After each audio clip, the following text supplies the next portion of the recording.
현승, 그는 이 병원의 흉부외과 의사였다. 수많은 환자의 심장을 열고 닫으며 새로운 생명을 불어넣는 일을 해왔다. 의사로서의 자부심은 컸지만 그의 가슴 속에는 언제나 무거운 돌덩이가 하나 놓여 있었다. 그 돌덩이의 이름은 동생 손봉수였다. 봉수는 어릴 때부터 몸이 약했다. 형이 의대에 진학해 힘든 공부를 이어갈 때 그는 병원 침대를 전전하며 투병을 이어갔다. 결국 젊은 나이에 희귀한 심장 질환 판정을 받았다. 누구보다 건강해야 할 나이에 그의 심장은 점점 힘을 잃어가고 있었다. 형, 나 오래 못 버틸 것 같아. 언젠가 동생이 힘겹게 내뱉은 그 말은 현승의 가슴을 갈갈이 찢었다. 수술실에서 환자의 가슴을 열 때조차 그 말이 맴돌았다. 자신은 남의 심장을 살려내는 의사이면서 정작 가장 사랑하는 동생을 구할 수 없다는 사실이 그를 매일 괴롭혔다. 그러던 어느 날 기적 같은 소식이 전해졌다. 봉수에게 맞는 심장 기증자가 나타난 것이다. 수술 당일 현승은 직접 집도의가 되길 희망했지만 병원 윤리위원회의 결정은 달랐다. 가족의 수술에는 직접 참여할 수 없다는 규정 때문이었다. 대신 그는 유리창 너머로 동생의 수술 과정을 지켜봐야 했다. 수술실 안 봉수의 몸은 차갑게 드러누워 있었다. 인공심폐기가 리듬을 대신 이어가고 있었고 의사들의 손길이 분주하게 움직였다. 현승은 두 손을 꽉 쥐었다. 살아야 한다. 반드시 살아야 한다. 그의 마음속 외침은 절규에 가까웠다. 몇 시간 뒤 새로운 심장이 봉수의 가슴 속에서 뛰기 시작했다. 모니터에 규칙적인 파형이 나타나는 순간 현승은 참지 못하고 눈물을 흘렸다. 의사로서 수없이 보아온 장면이었지만 이번만큼은 달랐다. 그것은 그의 동생의 새로운 시작이었다. 깊은 회복의 시간을 지나 봉수는 다시 눈을 떴다. 창백하던 얼굴에 조금씩 혈색이 돌았다. 말은 힘들었지만 그는 희미하게 미소를 지었다. 형, 나 아직 살아있네. 현승은 고개를 끄덕이며 동생의 손을 꼭 잡았다. 그래. 넌 이제 다시 시작하는 거야. 하지만 삶은 언제나 예상과는 다르게 흘러간다. 회복이 순조롭다 싶던 어느 날 봉수의 상태가 급격히 나빠졌다. 합병증이 찾아온 것이다. 의사들은 온 힘을 다했지만 이번에는 기적이 오래 머물지 않았다. 마지막 순간 봉수는 형을 바라보며 힘겹게 입을 열었다. 형, 나는 여기까지인가 봐. 하지만 고마워. 나를 위해 울어준 것도 나를 위해 살아준 것도. 현승의 눈물이 떨어졌다. 그는 말없이 동생의 이마에 손을 얹었다. 미안하다, 봉수야. 형이 더 잘하지 못해서 미안하다. 봉수는 미소를 지었다. 그의 얼굴에는 고통보다 평온이 더 짙게 깔려 있었다.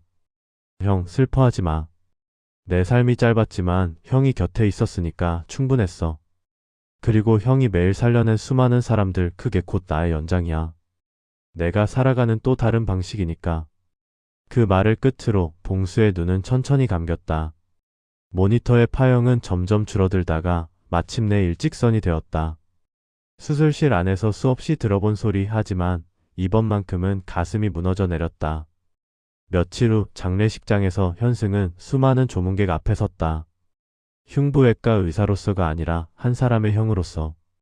제 동생은 짧은 생을 살았지만 그 안에 담긴 사랑과 용기는 그 어떤 긴 인생보다 빛났습니다.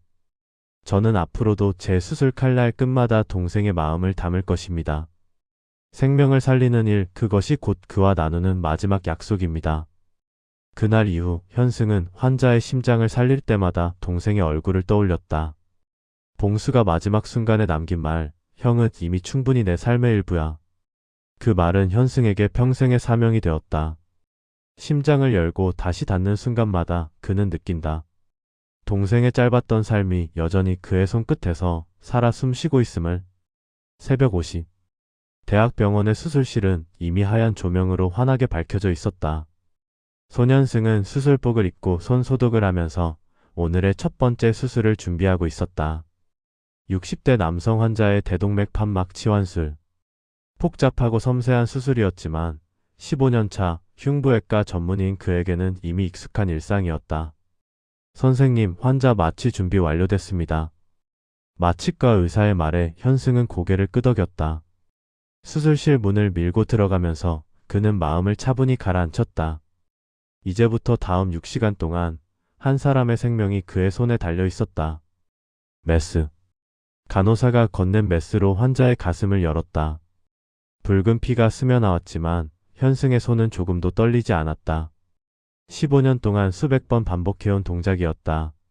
하지만 오늘따라 유난히 마음이 무겁게 느껴졌다. 환자의 가슴을 열면서 떠오르는 것은 23년 전 어린 동생 봉수의 모습이었다.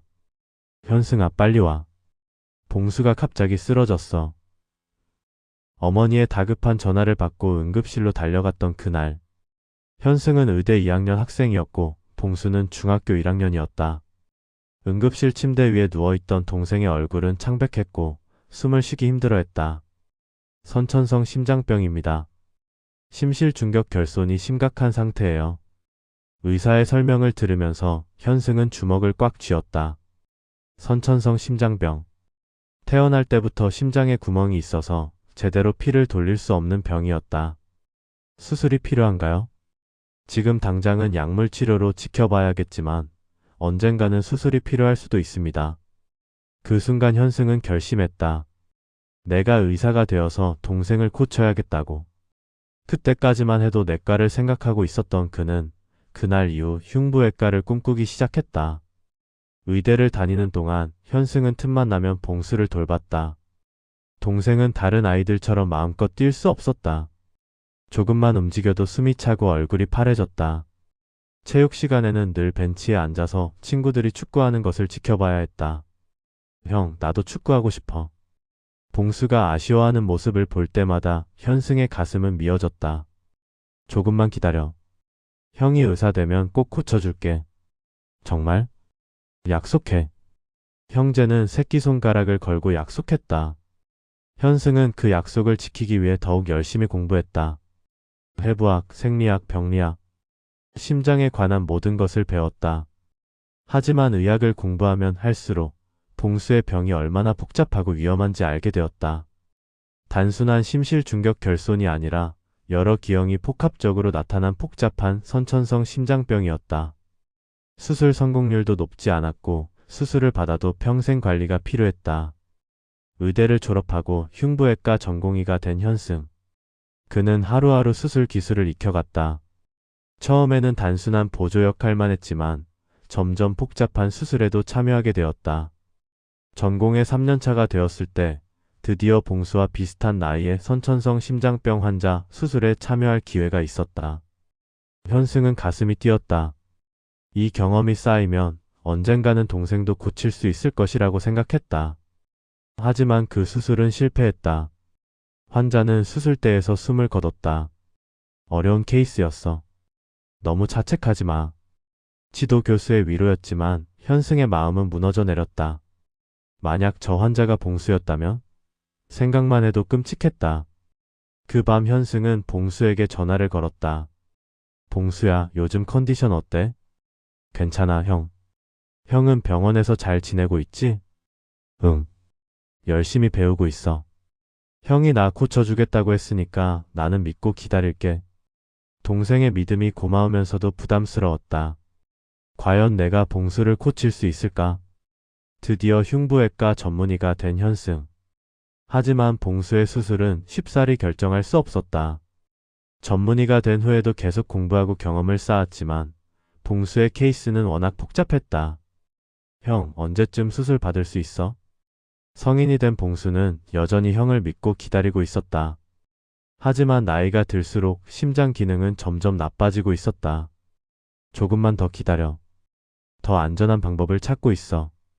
사실은 자신이 없었다. 다른 환자들의 수술은 자신 있게 할 수 있었지만 유독 동생의 경우만은 망설여졌다.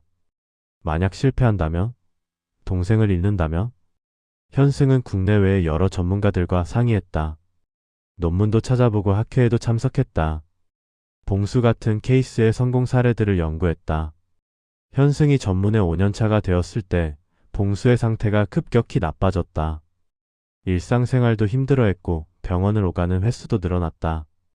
형, 나 진짜 힘들어. 병원 침대에 누워있는 봉수를 보면서 현승은 더 이상 미룰 수 없다는 것을 깨달았다. 완벽한 수술법을 기다리다가는 기회를 놓칠 수도 있었다. 봉수야, 수술하자. 정말? 형이 해주는 거야? 아니, 형은 할 수 없어. 가족이니까. 하지만 형이 믿는 최고의 의사에게 부탁할게. 현승은 자신의 스승이었던 교수님께 부탁했다. 국내 최고의 소아심장외과 전문가였다. 2주 후 봉수의 첫 번째 심장 수술이 있었다. 현승은 수술실 밖에서 초조하게 기다렸다. 의사로서는 수백 번의 수술을 해봤지만 환자의 가족으로서 기다리는 것은 처음이었다. 6시간 후 교수님이 나왔다. 현승아, 미안하다. 예상보다 상태가 많이 안 좋았어. 수술은 했지만 봉수는 중환자실에서 한 달을 버텼다. 하지만 결국 원래 상태로 돌아가야 했다. 수술은 실패였다. 형, 괜찮아. 형 잘못 아니야. 시리에 빠진 현승을 위로하는 것은 오히려 봉수였다. 다른 방법도 찾으면 되지. 봉수는 여전히 희망을 잃지 않았다. 하지만 현승은 알고 있었다. 한 번 실패한 심장 수술을 다시 하는 것이 얼마나 어려운지를. 봉수의 상태는 점점 악화되었다. 약물 치료로도 한계가 있었다. 그때 현승은 심장이식이라는 마지막 선택지를 생각하게 되었다. 심장이식? 그게 가능해? 이론적으로는 가능해. 하지만 기증자를 기다려야 해. 그리고 수술 후 평생 면역 억제제를 먹어야 하고. 그래도 살 수 있다면. 봉수는 주저하지 않았다. 현승은 동생의 결의를 보며 마음을 굳혔다. 심장이식 대기자 명단에 봉수의 이름을 올렸다.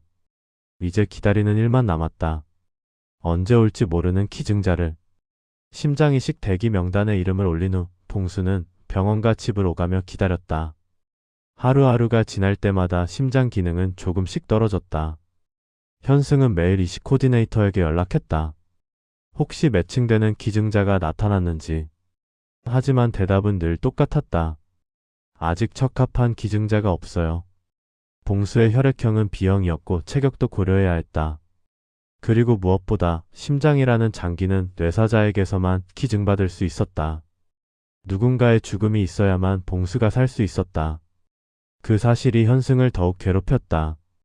동생이 살기를 바라면서도 동시에 누군가의 죽음을 기다린다는 것이 견디기 힘들었다.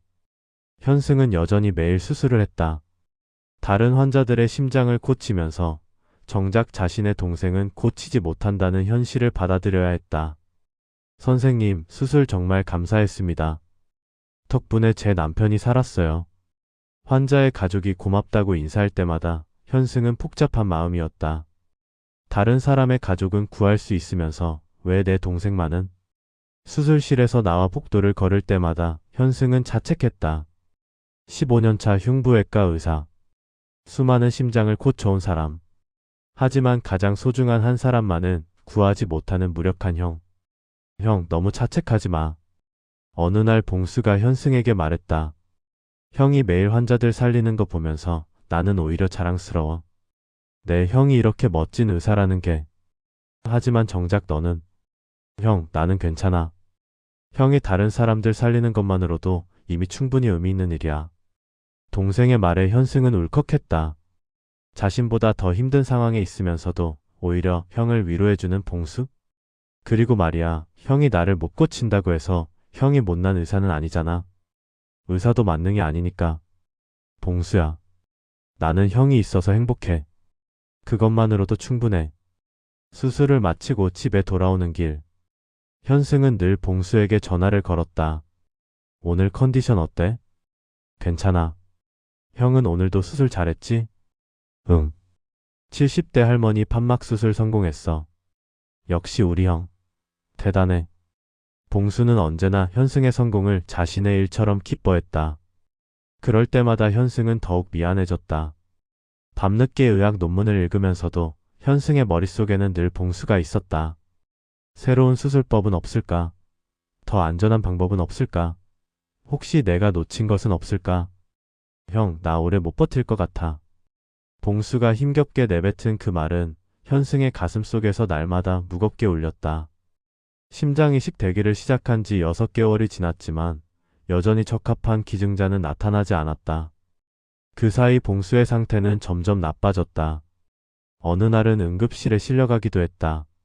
갑자기 의식을 잃고 쓰러진 것이다. 형, 미안해. 걱정 끼쳐서. 응급실 침대에서 깨어난 봉수가 첫 마디로 한 말이었다. 미안하다고? 왜 아픈 사람이 미안해야 하는가? 현승 선생님, 솔직히 말씀드리면 시간이 많지 않아요. 담당 순환기내과 교수님의 말씀이었다. 현승도 알고 있었다. 동생의 심장 기능이 위험 수준까지 떨어졌다는 것을. 이식 말고 다른 방법은 정말 없을까요? 글쎄요.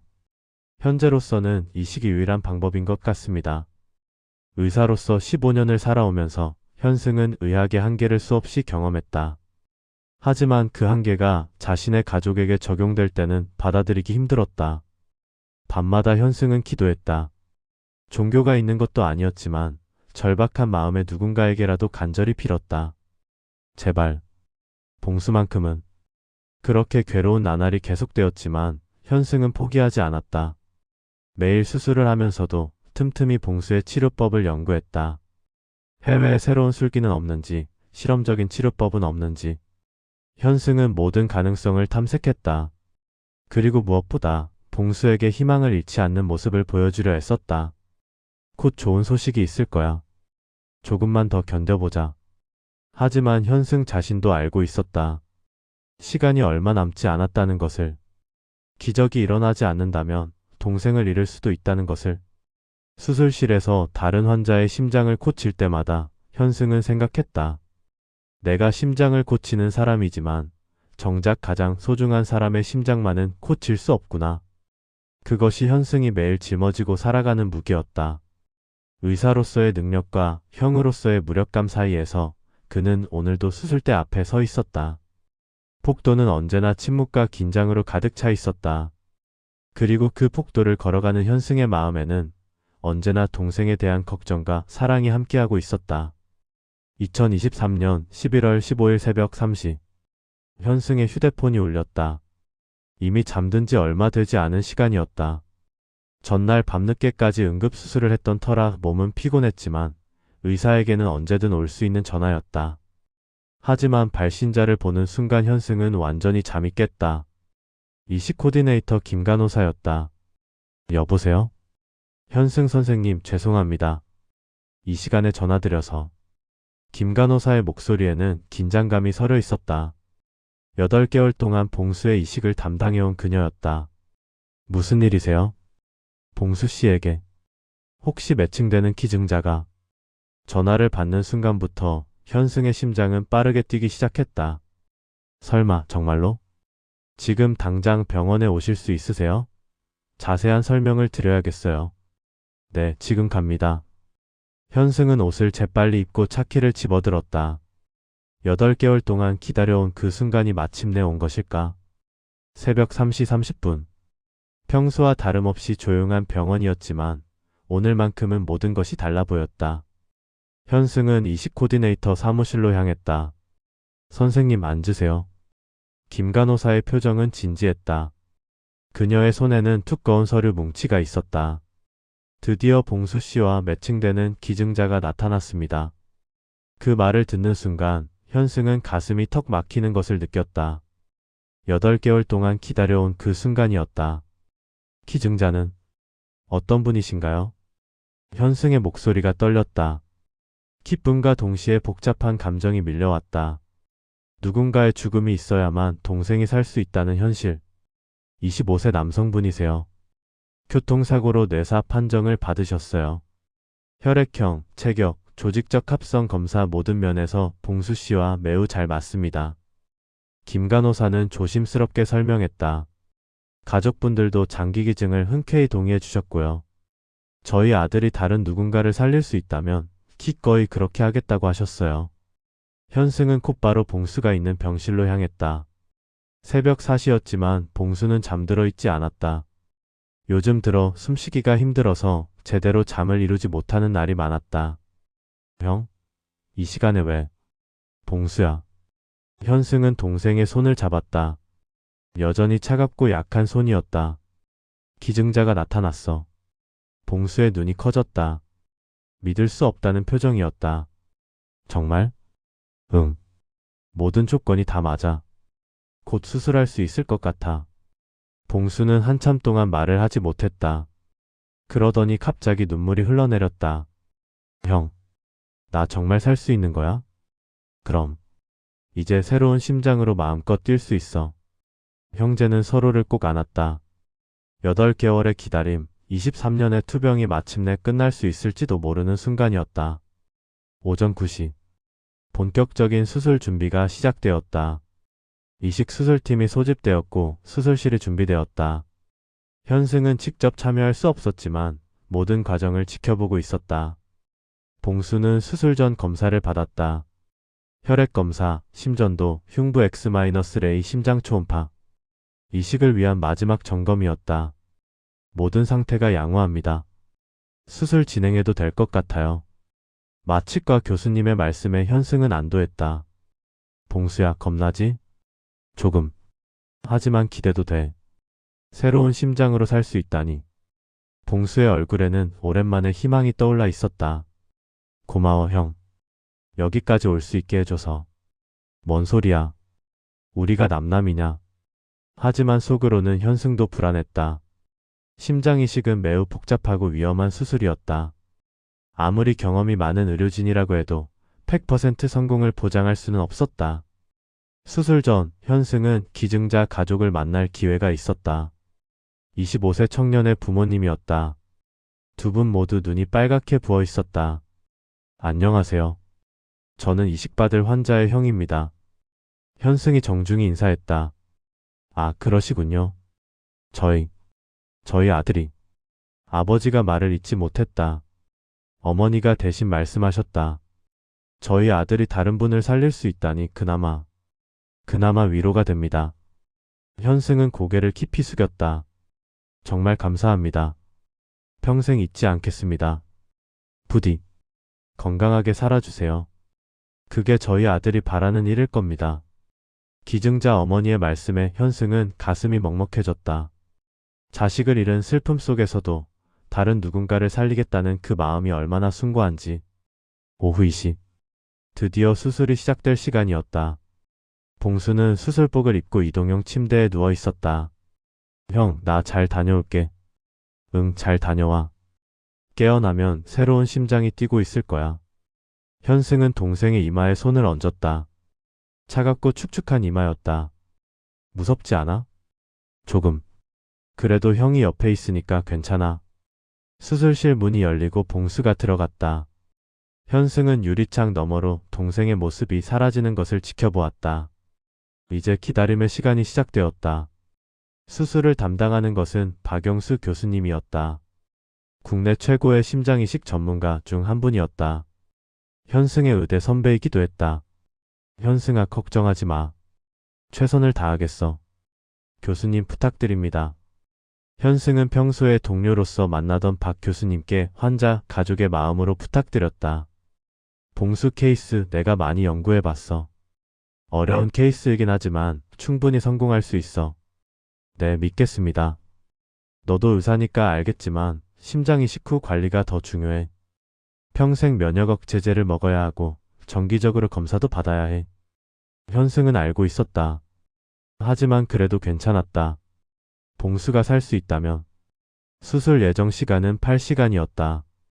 현승은 수술실 앞 대기실에서 기다렸다. 평소에는 수술실 안에서 바쁘게 움직이던 그가 이번에는 밖에서 초조하게 기다려야 했다. 가족들도 하나둘 병원으로 왔다. 부모님 그리고 다른 친척들까지. 모두가 봉수의 수술을 기다리고 있었다. 현승아, 괜찮을 거야. 어머니가 현승의 손을 잡으며 위로했다. 네, 엄마. 박 교수님이 하시니까 잘 될 거예요. 하지만 현승의 마음은 편하지 않았다. 의사로서 수많은 수술을 해봤지만 가족의 수술을 기다리는 것은 전혀 다른 일이었다. 수술 시작 4시간 후 박 교수님이 잠시 나오셨다. 현승아, 지금까지는 순조로워. 기증 심장 상태도 아주 좋고. 정말요? 응. 이제 진짜 중요한 부분이 남았어. 새로운 심장을 연결하는 과정이. 현승은 고개를 끄덕였다. 심장 이식에서 가장 어려운 부분이 바로 혈관 연결이었다. 조금만 더 기다려. 잘 될 거야. 박 교수님은 다시 수술실로 들어가셨다. 현승은 시계를 보았다.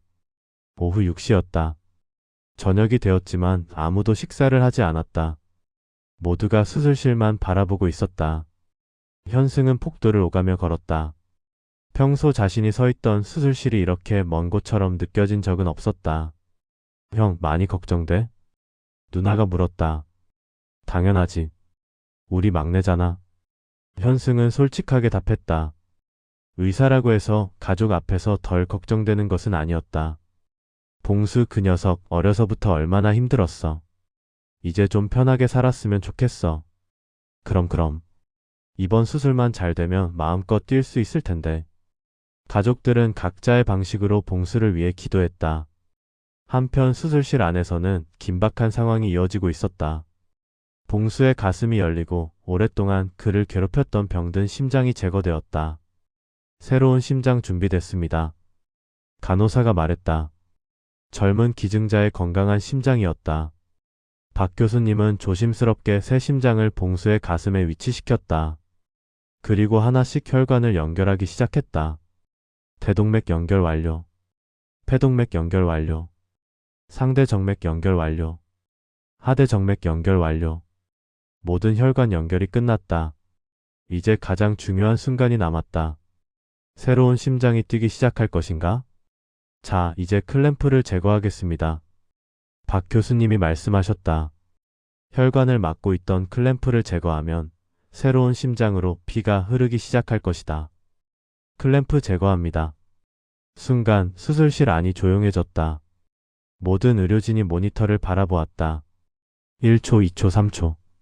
그리고 마침내 두근두근 모니터에 힘찬 심장 박동이 나타났다. 새로운 심장이 뛰기 시작한 것이다. 성공입니다. 수술실 안에서 환호성이 터졌다. 8시간의 긴 수술 끝에 마침내 기적이 일어난 것이다. 현승 선생님. 간호사가 대기실로 뛰어와서 소리쳤다. 수술 성공했습니다. 새 심장이 완벽하게 뛰고 있어요. 그 말을 듣는 순간 현승은 주저앉았다. 8개월 아니 23년 동안 기다려온 그 순간이었다. 정말요? 정말 성공한 거예요? 네, 박 교수님께서 곧 나오실 거예요. 현승의 눈에서 눈물이 흘러내렸다. 의사로서 수없이 보아온 성공적인 수술이었지만 이번만큼은 달랐다. 그것은 그의 동생의 두 번째 시작이었다. 가족들도 모두 울었다. 어머니는 하늘을 바라보며 기도했고 아버지는 손수건으로 눈물을 닦았다. 30분 후 박 교수님이 수술복을 입은 채로 나오셨다. 현승아, 축하한다. 박 교수님도 미소를 지었다. 수술 정말 완벽했어. 새 심장이 봉수 몸에 완전히 적응했어.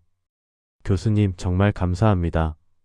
현승은 깊이 고개를 숙였다. 이제 중환자실에서 회복하면 돼. 며칠 후면 일반 병실로 옮길 수 있을 거야. 혹시 봉수를 볼 수 있을까요? 조금 있다가 중환자실로 와. 마취해서 깨어나고 있을 거야. 오후 11시. 현승은 중환자실로 들어갔다.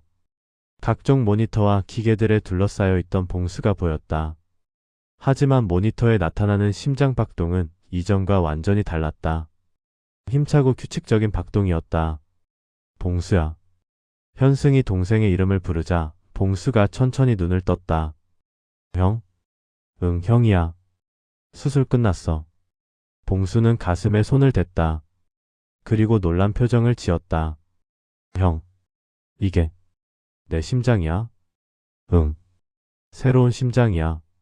어때? 완전히 달라. 이렇게 힘차게 뛰는 게 정상인 거야? 봉수의 목소리에는 신기함이 가득했다. 23년 동안 약한 심장으로 살아온 그에게 건강한 심장 박동은 새로운 경험이었다. 앞으로는 마음껏 뛸 수 있어. 축구도 하고 등산도 하고. 정말? 정말이야. 형제는 다시 한번 서로를 바라보며 미소 지었다. 23년간의 기다림이 마침내 끝이 난 순간이었다. 새로운 심장이 뛰는 소리가 모니터를 통해 중환자실에 울려 퍼졌다. 그것은 희망의 소리였고 새로운 시작의 소리였다. 현승은 생각했다. 내가 수많은 환자의 심장을 고쳐왔지만 오늘만큼 의료진에게 감사한 적은 없었다. 그리고 무엇보다 젊은 나이에 세상을 떠난 기증자와 그 가족에게 평생 감사하며 살겠다고 다짐했다. 기적은 정말로 일어났다. 그리고 이것은 새로운 시작에 불과했다. 수술 다음 날 아침 현승은 일찍 병원에 도착했다. 어젯밤 집에 돌아가긴 했지만 제대로 잠들 수 없었다. 계속해서 봉수가 걱정되었고 혹시 밤사이 무슨 일이 생기지 않았을까 하는 불안감이 있었다. 중환자실로 향하는 폭도를 걸으면서 현승은 가슴이 두근거렸다. 의사로서는 익숙한 중환자실이지만 오늘만큼은 다른 곳 같았다. 현승 선생님 일찍 오셨네요. 중환자실 간호사가 반갑다. 봉수 상태 어떤가요? 정말 좋아요. 밤새 안정적이었어요. 심장 박동도 완벽하고 혈압도 정상이고요. 간호사의 말에 현승은 안도했다. 봉수는 아직 잠들어 있었다. 하지만 어제와는 확연히 달라 보였다. 얼굴에 혈색이 돌기 시작했고 숨쉬는 것도 한결 편안해 보였다. 모니터를 보니 심장 박동이 규칙적이고 힘찼다. 분당 75회의 안정적인 리듬. 23년 동안 한 번도 보지 못했던 완벽한 심전도였다. 오전 10시쯤 봉수가 천천히 눈을 떴다. 형? 응, 잘 잤어? 생각보다 편했어. 숨쉬기가 이렇게 쉬운 거였구나. 봉수는 놀란 표정으로 자신의 가슴에 손을 댔다. 정말 다른 사람 심장이 내 안에서 뛰고 있는 거야? 그럼. 아주 건강한 25세 청년의 심장이야. 고마워해야겠다. 그분과 가족들에게. 봉수의 첫마디가 감사였다. 현승은 동생의 그런 마음가짐이 자랑스러웠다.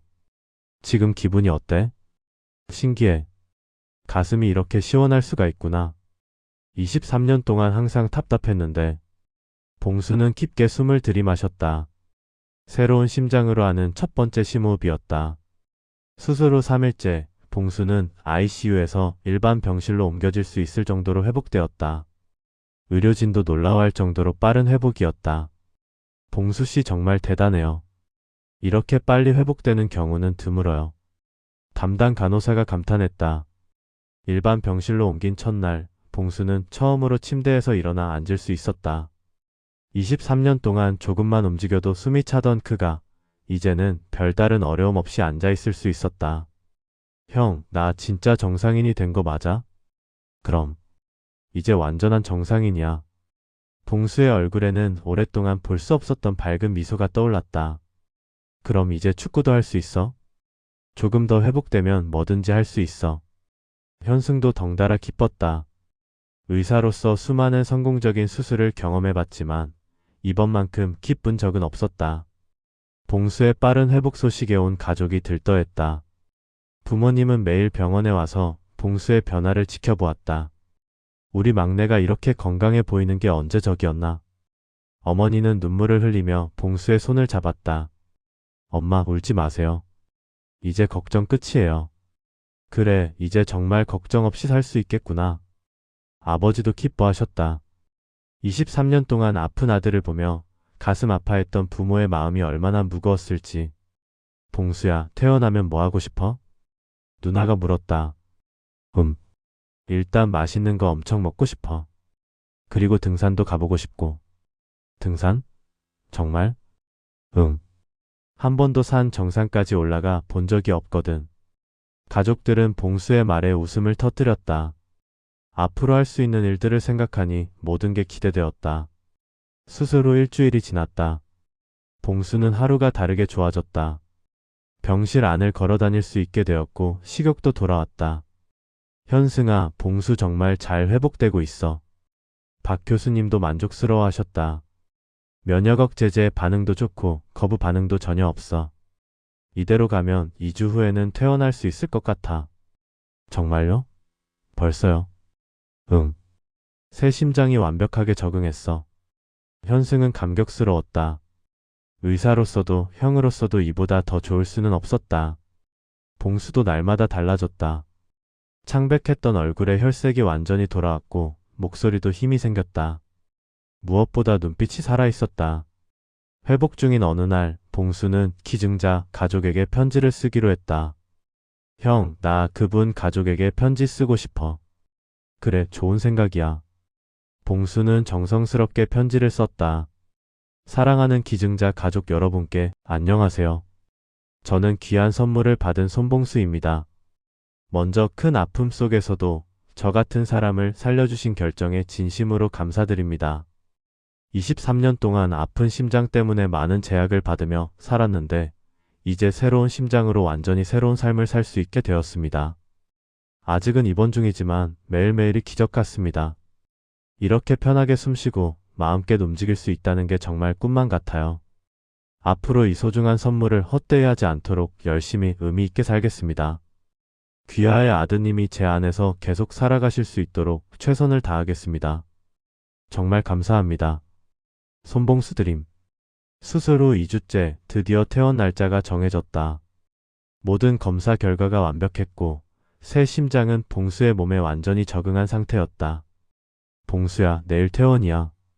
현승이 기쁜 마음으로 말했다. 정말? 진짜 집에 갈 수 있어? 응.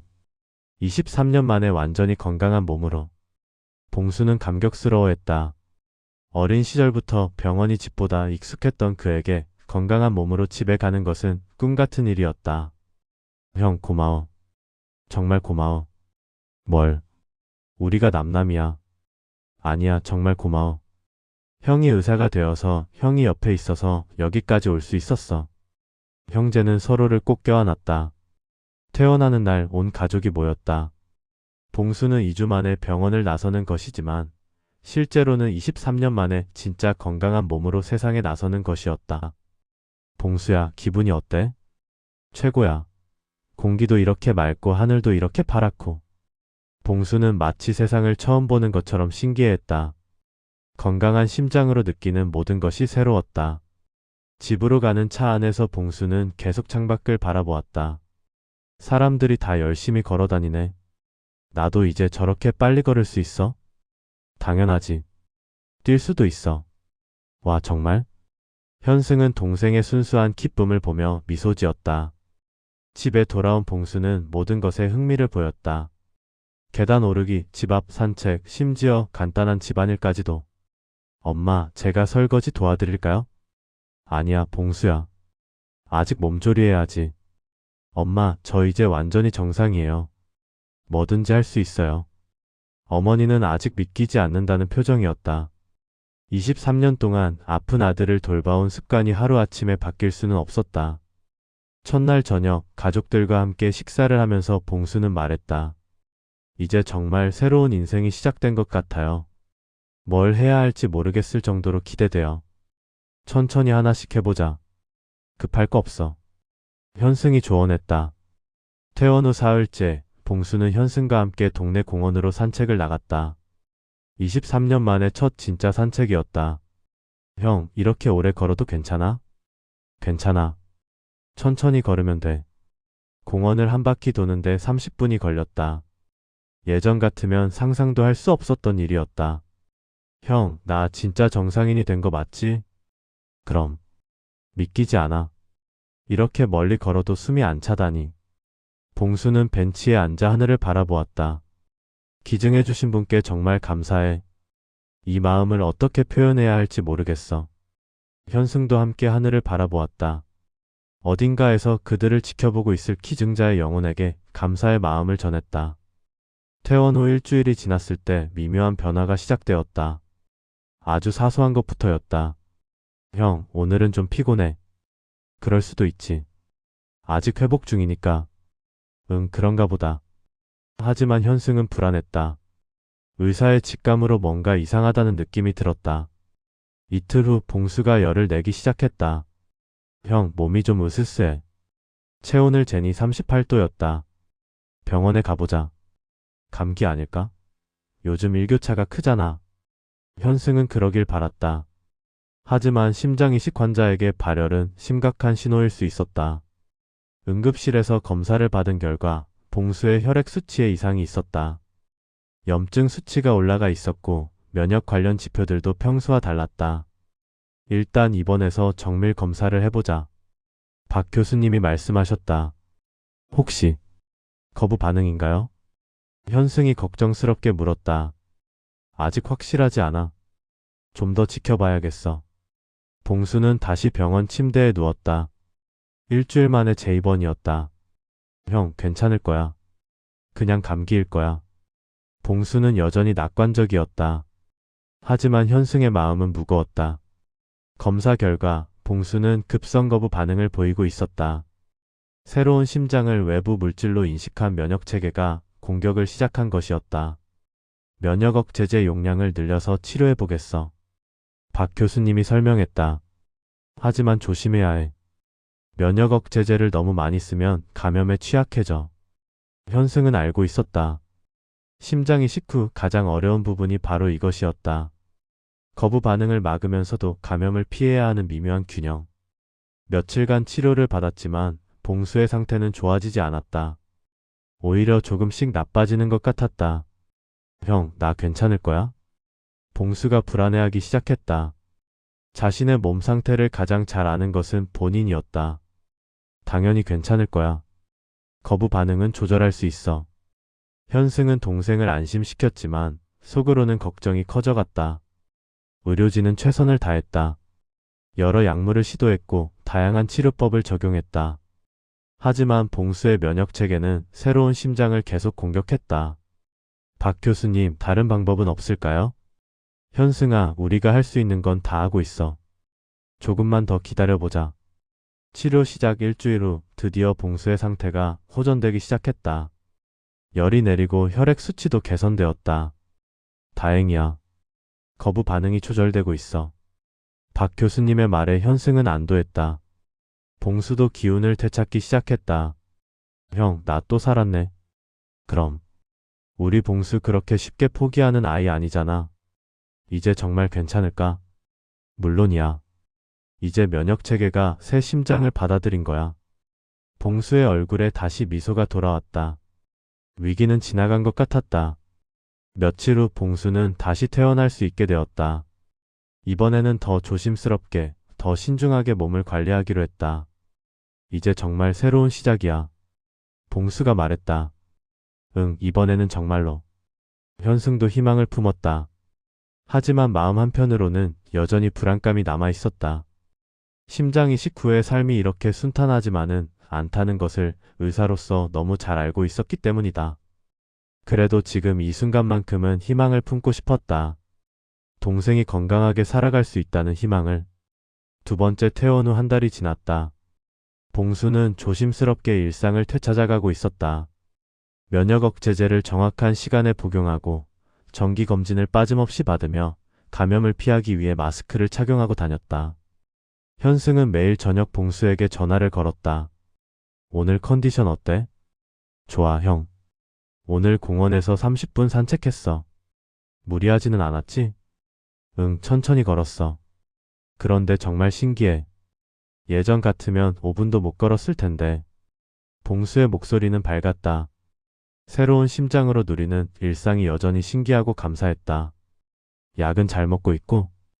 당연하지. 알람 맞춰서 정확히 먹고 있어. 현승은 안도했다. 모든 것이 순조로워 보였다. 11월 말 봉수가 조금씩 피곤함을 호소하기 시작했다. 형, 요즘 좀 쉽게 피곤해지는 것 같아. 많이 피곤해? 그냥 전보다 조금. 별거 아닐 거야. 현승은 예민하게 반응했다. 심장 이식 환자에게는 어떤 작은 변화도 중요할 수 있었다. 병원에 와서 검사해보자. 형, 과민 반응 아니야? 그냥 날씨가 추워져서 그런 것 같은데. 그래도 확인해보는 게 좋겠어. 이틀 후 봉수는 정기 검진보다 일찍 병원을 찾았다. 혈액 검사와 심전도 심장 초음파를 받았다. 결과는 미묘했다. 명확하게 나쁘다고 할 수는 없지만 완전히 정상이라고도 할 수 없는 상태였다. 현승아, 봉수 상태가 조금 걱정되네. 박 교수님이 현승을 따로 부르셨다. 어떤 면에서요? 심장 기능이 조금씩 떨어지고 있어. 아직 심각한 수준은 아니지만. 현승의 가슴이 내려앉았다. 거부 반응이 다시 시작된 건가요? 그럴 가능성이 있어. 만성 거부 반응일 수도 있고. 만성 거부 반응. 급성 거부 반응과 달리 서서히 진행되어 심장 기능을 조금씩 떨어뜨리는 현상이었다. 치료 방법은요? 면역 억제제를 조정해 볼 수 있지만, 현승아, 너도 알잖아. 현승은 알고 있었다. 만성 거부 반응은 급성보다 치료가 어렵다는 것을. 현승은 봉수에게 정확한 상황을 말하지 못했다. 검사 결과 어때, 형? 조금 더 지켜봐야 할 것 같아. 약을 조금 조정하기로 했어. 그럼 괜찮은 거야? 응, 별거 아니야. 거짓말이었다. 현승은 동생에게 거짓말을 하고 있었다. 그날 밤 현승은 잠들 수 없었다. 의학 논문을 찾아보고 국외 사례들을 검색했다. 만성 거부 반응을 극복한 케이스는 있을까? 새로운 치료법은 없을까? 하지만 결과는 실망스러웠다. 대부분의 경우 서서히 심장 기능이 악화되어 결국 현승은 그 생각을 떨쳐내려 했다. 12월에 들어서면서 봉수의 상태는 눈에 띄게 나빠졌다. 피로감이 심해졌고 숨이 차기 시작했다. 형, 이상해. 계단 올라가는 게 힘들어졌어. 얼마나 힘들어? 예전처럼. 수술 받기 전처럼은 아니지만 분명히 전보다 힘들어. 현승은 봉수를 다시 병원으로 데려갔다. 이번 검사 결과는 더욱 나빴다. 심장 기능이 뚜렷하게 떨어져 있었다. 입원해야겠어. 박 교수님이 말씀하셨다. 집중적으로 치료해보자. 봉수는 다시 병원 침대에 누웠다. 입원이 세 번째 입원이었다. 의료진은 모든 방법을 시도했다. 면역 억제제 조합을 바꿔보고 스테로이드 치료도 했다. 혈장 교환술도 시행했다. 처음 며칠은 조금 나아지는 듯했다. 봉수의 얼굴에도 희망이 보였다. 형, 오늘은 좀 나은 것 같아. 그럼 치료가 효과를 보이고 있는 거야. 하지만 일시적인 호전이었다. 일주일 후 봉수의 상태는 다시 나빠지기 시작했다. 심장 초음파 결과 심장 기능이 계속 떨어지고 있었다. 새로운 심장이 서서히 기능을 잃어가고 있었다. 박 교수님, 다른 방법은 정말 없나요? 현승은 간절히 물었다. 현승아, 우리가 할 수 있는 건 다 해보고 있어. 재이식은 어떨까요? 봉수 상태로는 재이식 수술을 견딜 수 있을지 의문이야. 현승은 무너져 내렸다. 의사로서 15년간 쌓아온 지식과 경험이 무력해졌다. 정작 가장 소중한 사람은 구할 수 없었다. 그날 밤 현승은 병원 옥상에서 혼자 울었다. 의사가 된 이후 처음으로 이렇게 무력감을 느꼈다. 봉수도 자신의 상태를 점점 알아가고 있었다. 의료진의 표정, 검사 결과에 대한 애매한 설명들, 그리고 무엇보다 자신의 몸이 보내는 신호들. 형. 어느 날 저녁 봉수가 현승을 불렀다. 형, 나 솔직히 말해줘. 내 상태 어때? 현승은 대답할 수 없었다. 형이 말 안 해도 나는 알아. 점점 나빠지고 있잖아. 봉수야. 괜찮아, 형. 나는 이미 충분히 행복했어. 봉수의 목소리는 차분했다. 3개월이라도 건강한 심장으로 살 수 있었잖아. 그것만으로도 감사해. 12월 24일 크리스마스 이브. 봉수의 상태는 더욱 악화되었다. 산소호흡기를 착용해야 할 정도가 되었다. 가족들이 모두 병원으로 모였다. 부모님, 누나, 그리고 친척들까지. 우리 막내. 어머니는 봉수의 손을 잡고 울었다. 엄마, 울지 마세요. 저 괜찮아요. 봉수는 산소 마스크를 잠시 벗고 말했다. 저 정말 행복했어요. 건강한 심장으로 살아본 3개월이 제 인생에서 가장 행복한 시간이었어요. 봉수야. 아버지도 눈물을 흘렸다. 아빠, 저 때문에 너무 걱정하지 마세요. 저는 정말 만족해요. 그날 밤 봉수는 현승과 단둘이 있고 싶다고 했다. 형, 고마워. 뭘? 정말 고마워. 형이 의사가 되어서 형이 끝까지 포기하지 않아서 여기까지 올 수 있었어. 현승은 자책감에 사로잡혔다. 미안해, 봉수야. 형이 더 잘했으면. 아니야, 형. 형은 최선을 다했어. 봉수는 힘겹게 손을 들어 현승의 손을 잡았다. 형, 미안해. 그리고 고마워. 형이 있어서 난 행복했어. 봉수야, 아직 포기하면 안 돼. 새로운 치료법이 나올 수도 있고. 형, 괜찮아. 나는 이미 충분히 살았어. 12월 25일 새벽. 봉수의 상태가 위급해졌다. 혈압이 떨어지고 의식도 흐려지기 시작했다. 현승은 동생의 침대 옆에서 밤을 새웠다. 모니터에 나타나는 심장 박동을 계속 지켜보면서 형 있어?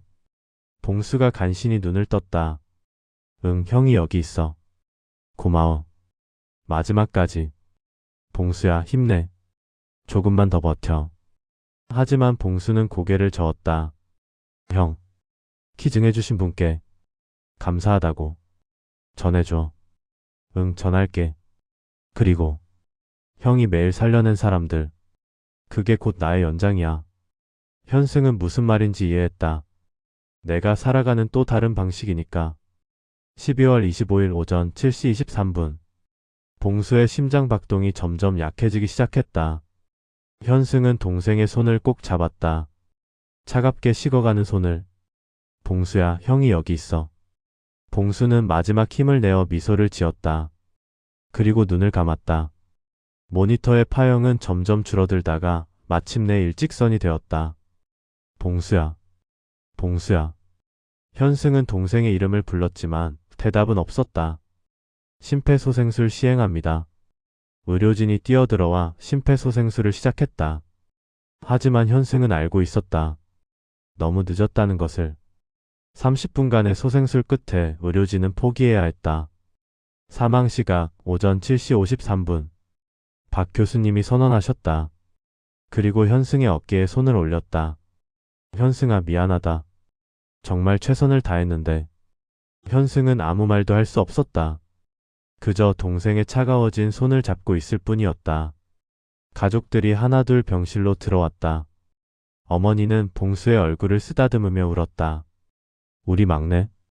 왜 이렇게 일찍 가니? 아버지는 말없이 눈물만 흘렸다. 23년간 아픈 아들을 돌보며 품었던 모든 희망이 무너져 내렸다. 봉수야, 편히 쉬어. 누나도 동생의 이마에 키스했다. 현승은 가족들을 위로해야 했지만 자신도 무너져 내릴 것 같았다. 의사로서도 형으로서도 동생을 지키지 못했다는 자책감이 몰려왔다. 3일 후 장례식장에서 현승은 조문객들 앞에서 말했다. 제 동생 봉수는 23년간 아픈 심장으로 힘든 시간을 보냈습니다. 현승의 목소리는 떨렸다. 하지만 마지막 3개월은 정말 행복했습니다. 건강한 심장으로 새로운 세상을 경험할 수 있었으니까요. 조문객들은 조용히 들었다. 그리고 봉수는 마지막에 이런 말을 했습니다. 형이 매일 살려낸 사람들, 그게 곧 나의 연장이다라고. 현승은 잠시 말을 멈췄다. 제 동생은 짧은 생을 살았지만 그 안에 담긴 사랑과 용기는 그 어떤 긴 인생보다 빛났습니다. 저는 앞으로도 수술 칼날 끝마다 동생의 마음을 담겠습니다. 생명을 살리는 일, 그것이 곧 동생과 나눈 마지막 약속입니다. 그날 이후 현승은 환자의 심장을 살릴 때마다 봉수를 떠올렸다.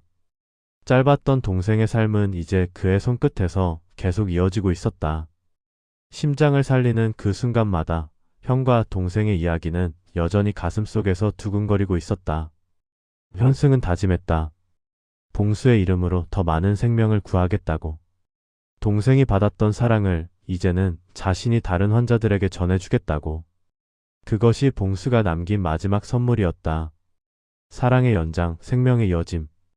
봉수가 떠난 지 일주일이 지났다.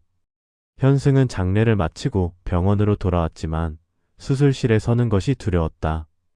평생 자신 있게 잡아왔던 메스가 갑자기 낯설게 느껴졌다. 현승 선생님, 오늘 수술 어떻게 하시겠어요? 간호사가 조심스럽게 물었다. 오늘 예정된 수술은 60대 남성의 관상동맥 우회술이었다. 잠시만요.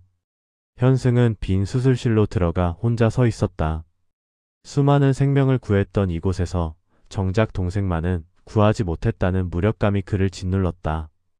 형이 매일 살려낸 사람들, 그게 곧 나의 연장이야. 봉수의 마지막 말이 귓가에 맴돌았다. 현승은 깊게 숨을 들이마셨다. 그리고 다시 메스를 집었다. 오늘도 누군가의 생명이 자신을 기다리고 있었다. 봉수의 이름으로 다시 시작해야 했다. 환자 입실 준비 완료되었습니다. 마취과 의사의 말에 현승은 고개를 끄덕였다. 환자는 63세 김모 씨. 3개의 관상 동맥이 막혀 있어 우회술이 필요한 상태였다. 수술을 시작하기 전 현승은 잠시 환자를 바라보았다. 어딘가에서 이 환자를 기다리는 가족이 있을 것이다. 봉수를 기다렸던 자신처럼. 메스. 현승의 손은 여전히 정확했다. 15년의 경험이 몸에 배어 있었다. 하지만 오늘만큼은 이전과 다른 마음가짐이었다. 단순히 수술을 성공시키는 것이 아니라 누군가의 소중한 사람을 지켜내는 것이었다. 봉수를 지키지 못한 자신이 할 수 있는 최선의 방법이었다. 6시간의 수술 끝에 김 씨의 심장은 다시 건강하게 뛰기 시작했다. 수술 완료했습니다. 현승이 말하자 수술실의 안도의 분위기가 흘렀다. 수술실을 나서면서 현승은 봉수에게 속으로 말했다. 봉수야, 형이 또 한 명 살렸어. 이 사람도 내 연장이야. 수술실 밖에서 김 씨의 가족이 기다리고 있었다. 부인과 2 아들 그리고 딸까지 모두 4명이었다. 의사 선생님. 부인이 현승을 보자마자 달려왔다. 수술 어떻게 됐나요? 그 절박한 표정에서 현승은 8개월 전 자신의 모습을 보았다. 봉수의 수술을 기다렸던 그 간절함을. 성공적으로 끝났습니다. 남편분 상태 아주 좋아요. 정말요? 정말 괜찮은 거예요? 네, 이제 건강한 심장으로 오래오래 사실 수 있을 거예요. 김 씨 부인은 그 자리에 주저앉아 울었다. 가족들도 모두 눈물을 흘렸다. 그 모습을 보면서 현승은 깨달았다. 자신이 하는 일의 의미를. 단순히 병을 고치는 것이 아니라 가족의 행복을 지켜주는 것이라는 걸. 그날 밤 집에 돌아온 현승은 봉수의 방에 들어갔다. 모든 것이 그대로 있었다. 침대, 책상, 그리고 봉수가 읽다가 접어둔 책까지. 책상 위에는 봉수가 기증자 가족에게 쓴 편지의 초고가 있었다. 앞으로 이 소중한 선물을 헛되이 하지 않도록 열심히 의미 있게 살겠습니다. 봉수의 글씨였다. 비록 3개월 밖에 살지 못했지만 그 약속을 지키려고 했던 동생. 현승은 결심했다. 봉수가 하지 못한 그 약속을 대신 이어가겠다고. 더 많은 환자를 더 정성스럽게 치료하겠다고. 일주일 후 현승에게 특별한 환자가 의뢰되었다. 7세 어린이 민준이었다. 봉수와 같은 선천성 심장병을 앓고 있었다. 부모님과 상담 좀 해보시겠어요? 소아심장외과 교수님이 현승에게 부탁했다. 제가요? 소아 케이스는 교수님이 전문이신데 민준이 케이스가 좀 복잡해서요. 현승 선생님 의견도 듣고 싶어요. 민준이의 부모를 만난 순간 현승은 23년 전 자신의 부모님을 떠올렸다. 7세 아이의 수술을 걱정하는 마음이 어떨지 너무나 잘 알았다. 의사 선생님, 우리 민준이 수술 받으면 정상적으로 살 수 있을까요? 네, 성공하면 건강한 아이들과 똑같이 살 수 있어요. 현승은 확신에 차서 대답했다. 봉수를 통해 배운 것이 있었다. 희망을 놓지 않는 것의 중요성을. 민준이 수술날 현승은 보조의로 참여했다. 주치의는 소아심장외과 교수님이었지만 현승도 중요한 역할을 맡았다. 생각보다 복잡하네요. 교수님이 중얼거렸다. 민준이의 심장 기형이 예상보다 심했다. 저희가 할 수 있을까요? 할 수 있어요. 반드시 해야 해요. 현승의 목소리는 단호했다. 이 아이를 살려야 했다. 봉수가 받지 못한 기회를 민준이는 받을 수 있어야 했다. 수술은 8시간 걸렸다. 복잡하고 어려운 수술이었지만 2 의사는 포기하지 않았다. 마지막 봉합 완료. 교수님이 말씀하셨다. 심장 박동 확인됩니다. 간호사의 말에 수술실이 환호했다. 민준이의 작은 심장이 건강하게 뛰기 시작한 것이다. 수술실 밖에서 기다리던 민준이 부모는 성공 소식에 눈물을 흘렸다. 정말 감사합니다, 선생님. 정말. 민준이 아버지는 현승의 손을 꼭 잡았다. 우리 민준이가 이제 정상적으로 뛸 수 있다는 게 믿어지지 않아요. 네, 이제 다른 아이들과 똑같이 살 수 있어요. 그 순간 현승은 봉수를 떠올렸다. 7세의 수술을 받았다면 봉수도 이렇게 건강하게 클 수 있었을 텐데. 하지만 아쉬워하지 않기로 했다. 대신 봉수의 목까지 민준이와 같은 아이들을 더 많이 구하기로 했다. 봉수가 떠난 지 1년이 지났다. 현승은 그 사이 더 많은 환자를 치료했다. 특히 소아 환자들에게 더 관심을 기울였다. 민준이는 건강하게 자라고 있었다. 정기검진 때마다 부모와 함께 병원을 찾았다. 선생님, 민준이가 축구 선수가 되고 싶다고 해요. 민준이 어머니가 웃으며 말했다. 그럼 되면 되지요. 이제 뭐든지 할 수 있어요. 민준이를 보면서 현승은 흐뭇했다. 봉수가 꿈꿨던 축구를 민준이가 대신하고 있는 것 같았다. 어느 날 현승은 봉수에게 심장을 기증해준 분의 가족을 만날 기회가 있었다. 그들도 1년이 지나서야 마음의 준비가 되었다고 했다. 안녕하세요. 저희 아들의 심장을 받으신 분의 형님이시군요. 기증자 어머니는 50대 중반의 단정한 분이었다. 정말 감사했습니다. 덕분에 저희 동생이 3개월이지만 건강하게 살 수 있었어요. 3개월요? 그게 전부였나요? 어머니의 얼굴에 슬픔이 스쳤다. 네, 거부 반응으로.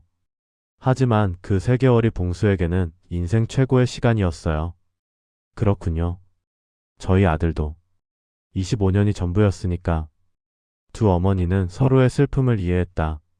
그런데 말이에요. 기증자 어머니가 말을 이었다. 저희 아들 심장이 비록 3개월밖에 뛰지 못했지만 그래도 다른 사람 안에서 뛸 수 있어서 감사해요. 저도 감사합니다. 봉수가 마지막에 한 말이 있어요. 형이 매일 살려낸 사람들이 자신의 연장이라고. 아름다운 말이네요. 네, 그래서 저는 더 많은 환자를 치료하려고 해요. 봉수의 뜻을 이어가는 거예요. 1년 후 현승은 특별한 결정을 했다. 봉수의 이름으로 장학금을 만드는 것이었다. 손봉수 심장병 어린이 장학금. 심장병을 앓고 있는 어린이들의 치료비를 지원하는 장학금이었다. 현승이 개인적으로 출연한 기금으로 시작되었다. 첫 번째 장학금 수혜자는 민준이었다. 정말 감사합니다, 선생님. 민준이 부모는 깊이 고개를 숙였다. 아니에요. 이건 제 동생이 주는 선물이에요. 현승은 봉수의 사진을 보여주었다. 이 형이 여러분을 도와주고 싶어 해요. 민준이는 봉수 사진을 보며 고개를 끄덕였다. 아저씨 감사해요. 나중에 커서 축구선수 되면 아저씨한테 보여드릴게요. 그 순간 현승은 봉수가 옆에 있는 것 같은 기분이 들었다. 봉수가 떠난 지 2년이 지났다. 현승의 삶은 완전히 달라져 있었다. 단순히 수술하는 의사가 아니라 환자와 가족을 진심으로 돌보는 의사가 되었다. 손봉수 심장병 어린이 장학금도 커졌다. 다른 의사들과 시민들의 후원으로 매년 10명의 어린이를 도울 수 있게 되었다. 현승 선생님 덕분에 많은 아이들이 희망을 갖게 됐어요. 병원 원장님이 말씀하셨다. 아니에요. 이건 제 동생의 뜻이에요. 현승은 항상 봉수를 언급했다. 모든 성과가 봉수와 함께 이룬 것이라고 생각했다. 2년 반이 지난 어느 날 현승에게 특별한 환자가 의뢰되었다. 23세 여성 환자로 봉수와 같은 상황이었다. 심장 이식이 필요한 상태였다. 선생님, 저 살 수 있을까요? 환자 이름은 수진이었다. 봉수와 비슷한 나이, 비슷한 상황이었다. 물론이에요. 포기하면 안 돼요. 현승은 확신에 차서 대답했다. 제 동생도 심장 이식을 받았어요. 비록 오래 살지는 못했지만 그 시간이 인생에서 가장 행복했다고 했어요. 정말요? 네, 그러니까 희망을 잃지 마세요. 기적은 반드시 일어날 거예요. 수진이는 현승의 말에 용기를 얻었다. 한 달 후 수진이에게도 기증자가 나타났다.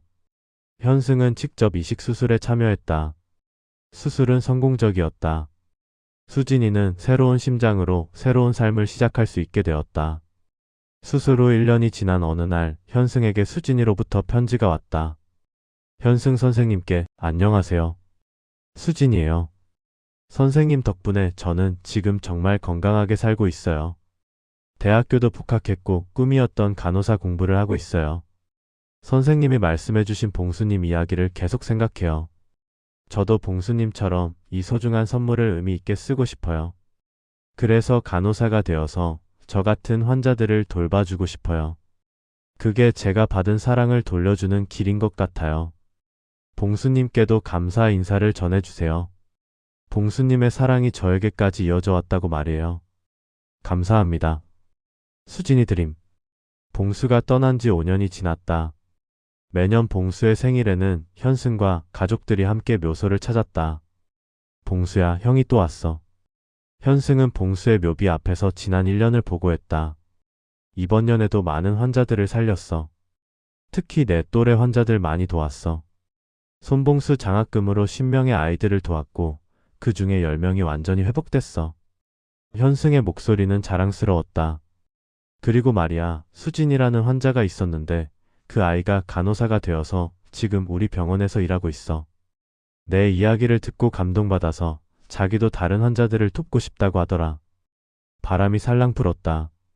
마치 봉수가 대답하는 것 같았다. 현승은 이제 확신했다. 봉수는 죽지 않았다고. 자신이 살린 모든 환자 속에서, 도운 모든 아이들 속에서 봉수가 계속 살고 있다고. 매일 아침 병원에 출근하면서 현승은 봉수에게 인사했다. 봉수야, 오늘도 함께하자. 그리고 수술실에 들어갈 때마다 다짐했다. 오늘도 너의 연장들을 살려내자. 수술이 성공할 때마다 현승은 봉수를 떠올렸다. 그리고 마음속으로 말했다. 봉수야, 우리가 또 한 명 살렸어. 어느 날 민준이가 병원을 찾았다. 이제 13세가 된 민준이는 건강한 중학생이 되어 있었다. 선생님, 저 축구부에 들어갔어요. 정말? 축구 선수 꿈 이루는구나. 네. 그런데 선생님, 봉수 아저씨 사진 좀 보여주세요. 현승은 봉수 사진을 꺼냈다. 아저씨, 저 축구부에서 열심히 할게요. 아저씨 목까지. 그 순간 현승은 깨달았다. 봉수의 꿈이 민준이를 통해 이루어지고 있다는 것을. 이것이 바로 봉수가 말한 연장이었다. 생명의 연장, 꿈의 연장, 사랑의 연장. 현승은 미소 지었다. 봉수와 함께 걸어온 길, 그리고 앞으로도 함께 걸어갈 길이 보였다. 심장을 살리는 그 순간마다 형과 동생의 이야기는 여전히 가슴속에서 두근거리고 있었다. 그리고 그 두근거림은 현승이 살린 모든 환자들의 가슴속에서도 계속 이어지고 있었다. 봉수는 떠났지만 봉수의 사랑은 영원히 남았다. 현승의 손을 통해 수많은 생명들을 통해 끊임없이 이어지는 사랑으로. 생명을 살리는 일, 그것이 곧 동생과 나눈 마지막 약속이었다. 그리고 현승은 그 약속을 평생에 걸쳐 지켜나갈 것이다. 형과 동생의 생명 나눔은 이렇게 계속되고 있었다. 구독, 좋아요 부탁드립니다. 감사합니다.